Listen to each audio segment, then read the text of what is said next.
What's up, y'all? Welcome back to Out of the Mud into Business.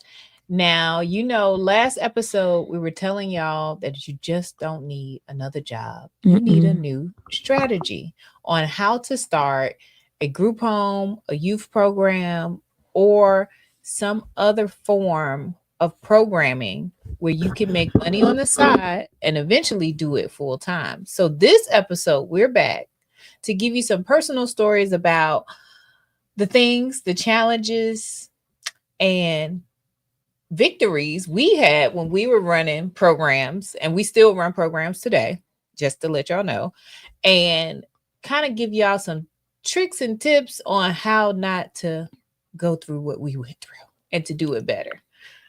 Now, Yeah, honestly, I think that last time we gave you the history of what it is that you can get on this channel. Now it's really just about getting to the real and how I lost thousands of dollars not having my program in order, like not having the strategic plan in place, not having mentors, not testing and piloting the program and collecting the data. That was the biggest thing. And honestly, I think that's what I learned from you, Erica. well, and it's funny. I had it a little bit easier than you because I worked for a company where I was running someone else's group home. So the blueprint was already set to start for me. But what I didn't know is that I was making them millions and they were giving me pennies. So you gonna tell our guests how to make millions and what you did to help the company make millions and what you're currently doing to make millions. So then my question to you is, Erica, how much money do you think you lost in making that company millions? And I'm thinking you're asking from the perspective if I owned it myself, right? Mm-hmm. I see. I ran their group home for about 9 years. I would say the group home after overhead would clear about 1.5 million per year. So I lost myself probably at least 6 to 7 million on average. That's crazy. And I'm under budgeting when I say that. It was probably more like 10, but saying six made me feel a little bit better.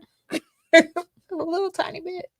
Well, like I said, I lost thousands of not having my SOPs in order, not having all of that in order. And I think I did it out of passion because I was like, look, all I'm trying to do is help the youth. That's all I want to do is help the youth. I'm trying to keep them off the street. I'm trying to keep them out of jail. And I'm losing thousands. I'm taking my own money and I'm building this program. And I'm not realizing I'm supposed to be collecting data. I'm supposed to be getting other people to help me solve this problem. Like even having a nonprofit, I've been having a young investors group since 2018. I Mm-hmm. started my research. It was unofficial research like 2016, 2017. And so I'm thinking I'm not focused on the structure. I'm just focused on stopping the bleeding. And a lot of people out there that start youth programs, you impact your nieces, your nephews, your kids. Mm-hmm. You mentor and you think, oh, I'm finna start a program, or oh, I'm finna start a nonprofit, or oh, I'm about to start a group home. How much money do you think you lost in? You asked me a lost question, so I'm gonna ask you a lost question. How much money do you think you lost in not having your structure built correctly, as far as collecting your data, doing your SOPs, being able to prove the impact? Yeah, I think I lost close to almost $100,000. Like, if I could do it all over again, that's why I try to save people. They look at the success of Young Investors Group, Mm-hmm. but they have no idea like how we even got there. Like I feel like I would be further along had I known the things that I know now. And there's a lot of gatekeeping. And one thing that we are going to promise you, okay, The we gate is are open. the gate is open. We're going to show not gatekeep. Now, we're not gonna say it's not easy. It's You know what I'm not. saying? It's not easy, and we're gonna get into some of the things that's gonna help you because ultimately, also, Erica, people are on some like, oh, I want to get money. Like I want to get grant money, Oh, right? Oh yeah. I'm doing this work in the community. I want to get grant money. And they don't fully understand. You could get the little $1,000, maybe even 5,000. But we're going to save 1,000 to 2,000 from Walmart, all those places. You get a little taste of that. You think, oh, I got a program. It's much deeper than that. It's so much deeper. And then also with grant money, to get the grant, you gotta have what? Because you gotta have systems, you gotta have data, you gotta have your finances on paper, spread it out correctly. And then there's other steps to being qualified to even apply. So you got to get there first. It's always interesting to me because people think, they always come to me and say, I have a house. I want to turn it into a group home. Okay. Well, who do you want to serve? I just want to give back to the community. Okay. That sounds beautiful. I don't want to take away from anybody, but y'all know out there, people will make blanket statements. This is not politics. You got to really understand what you mean, what you're saying, who you're going to serve, what do they need, and you're not only just housing them, they actually have to be in a program in the house. Yes, in the house. And speaking of that, then on top of that, and that's the for-profit side, like that's the on the nonprofit side, you got to have like a board, Oh, right? Like people you again, answer to. correct, people you answer to, because like a lot of funders and stuff where you talking about the $1 million grants, and a lot of people want the $150,000 grant and the 200 and the $300,000 grant, and they have there's nothing wrong with having family members as your board members, but Mhm. ultimately, I'm gonna say no. I'm gonna say no. Go ahead. You the nice one. Go ahead. like it's good to have those 3 people on your board to get the 501c3, but to maintain it and to get a certain amount of money, those funders that give you $1 million, unless you put in fake names Mm. on the application, or it's just your cousin down the street, they gonna sign like to say that they're a board member. There are some organizations out there that will give you real money, but you gotta have real board members. Cause I know this one grant that we got, it was like 75,000. They asking where the board member works, their name, like how long they've been on the board, their ethnicity. Like they do not want to give money to a nonprofit organization that's over $100,000, and it's just going to go in a money pit, because funders, investors alike don't like money pits. They want to actually see what you're doing, how you're doing it, and they don't want to give you that money and then a year later you disappear off the face of the earth and there's still no program going on. Like you'll do the program one time and then they don't hear from you no more because the work that you're doing is not sustainable. Which brings me to another point on starting nonprofits, and that's the mistake that I made, Erica, is starting a nonprofit without a sustainable revenue model. Ooh. You sounded fancy when you said that. You sounded like finance. Like I could tell you got a finance person now. Sustainable revenue. What Like that mean? oh, it means are you gonna last? Are you gonna sustain? A lot of grants will not give you funding if they think that they are your only funding. Right? Why? Because I may give you a grant this year, but I may not award it to you next year. So how are you going to sustain? I think the most important word in that phrase is sustain. How are you going to carry on with or without a grant? And when you say sustainable funding, that means not just nonprofit. You may want to have a for-profit side to connect to your nonprofit. And that way you have sustainable income that's coming in that's not solely based on someone blessing you, because getting a grant is a blessing, y'all. With someone blessing you with a grant, but grants are not intended to carry your whole program. Now that get tricky. That get tricky, Eric. And I'm gonna tell you why. The reason why is because there's some for-profit people out there to be like, oh, I'm gonna start a nonprofit. I'm like, skirt, slow down. Don't just start a nonprofit just because you think you're gonna get extra money for grants. Yes, you have a sustainable business, but a lot of people not ready for real nonprofit work. Let me explain to you what Oh, you real gotta work. You gotta work. is literally like free labor. and it's free stress because you're supposed to have a board that you answer to. Like a lot of funders want to know, is it you that's spending the money with nobody to answer to, or is somebody do you have additional bosses? Someone to hold you accountable. You have people in line to hold you accountable. That's what a board is supposed to do. And I guess we could get into that later, like board training and how to pick board members and things of that nature.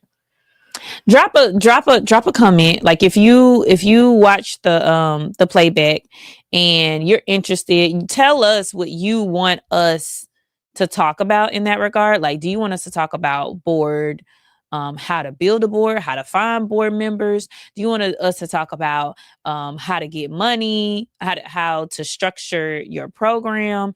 Do you want us to talk about how to write a grants, like the actual steps to write a grants? We gonna share that with you because we want organizations. Specifically, my specialty is youth programs, because there's a lot of people that see that I work with youth and be like, well, how'd you do this and how you do that? Like, it's not just getting your kids together and take them on a trip, on a college tour trip. Like, that's good. Nothing against people that do that, right? But if we're talking about, oh, you are about to teach generational wealth, you're about to teach, help the youth overcome risky behavior or save the youth, like, it's a little bit more than just taking them on a college tour or a back to school drive. Telling them don't get in trouble no more. It's a little bit more. It's a little bit lecturing more, them to life. It's a little bit more lecturing them to life. My background is in group homes. Within the group home, you have to run programming. So I also expertise on programming, regulations, writing policy, writing SOPs, staff training is very important. So I guess that is a good thing. Put in the comments what you want to see and what you need to know, because as you can see, Kizia named about 10 things. I named about 10 things, and we probably got 20 things that we haven't even said yet. So we need to know what you don't know, because I think we were talking earlier and we were saying that we assume people know a lot of stuff, and then sometimes we don't realize how much we know. And we just want to be that format that shares and takes the locks off the door. Keep the gate. The gate is open. I want to say the doors of the church, but maybe God put us here for this reason, to share this information. I think God did put us here because, again, it's so many people that want to learn how to be a blessing to their community. They want to learn how to take their gifts and their talents to be a blessing to someone else. And if you stick with Out of the Mud into Business, we are not going to just show you like how to give back to your community. We're going to show you how to get this bag, because you got to take care of yourself. Listen, no money, no mission. All right. Ooh, no money, no mission. Say it with me. No money, no mission. And you still got bills. And you still got bills, right? You still got bills. And for some people, their bills are taken care of, right? So you do have people that their bills are taken care of, but you cannot do this work. Everybody's not going to do it for free. You can be a one-person show if you want to, right? You can be a one-person show if you want to. But at the end of the day, no money, no mission, meaning that you need help because you didn't create this community problem. And it's going to take more than you to solve the community problem, right? It's going to take the village. It's going to take other people in the community to solve this community problem. So that's the reason why when you start a nonprofit, don't be a solo dolo founder. Like, you need to partner with other people. You need to get with other people. I'm going to say this, and this is going to be my ending statement. You cannot own a nonprofit. That is not what the design of a nonprofit. It belongs to the community anyway. There is no owner. There are no profits, hence the word nonprofit.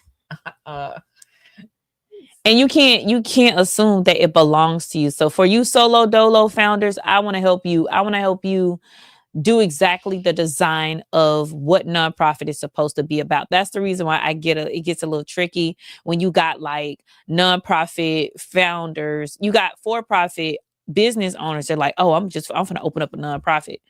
Like, okay, let's talk about this. Because even after I started my nonprofit, I'm like, dang, I should have did a for-profit first. I did a nonprofit first because I was just trying to stop the bleeding, stop young men from getting You was a incarcerated. social worker. I keep telling you that. She was a social worker. No, she just had the passion and the love, and she just wanted to save everybody. And we'll talk about emotional boundaries and stuff like that too.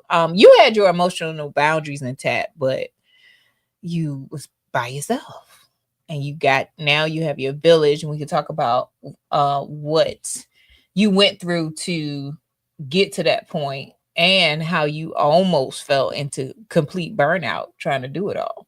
And shout out to Natasha Cannon, because a lot of people don't know Natasha was the person who helped me formulate the nut. Yes, Natasha. Yep. So she helped me formulate a lot. She was there to support and help, but even with her, she was burnt out. With it was just being the two of us. So in essence, she's kind of like the co-founder of Young Investors Group. I mean, I ain't gonna say kinda, she is the co-founder of Young Investors Group, because at the very beginning we was trying to put bylaws together and trying to put stuff together. So I don't give her as much credit as I should, but Natasha Cannon, shout out to you for all of the hard work that you helped putting Young Investors Group together, because she was the financial arm for Young Investors Group. Oh yeah, most definitely. When I met you, it was you and Natasha.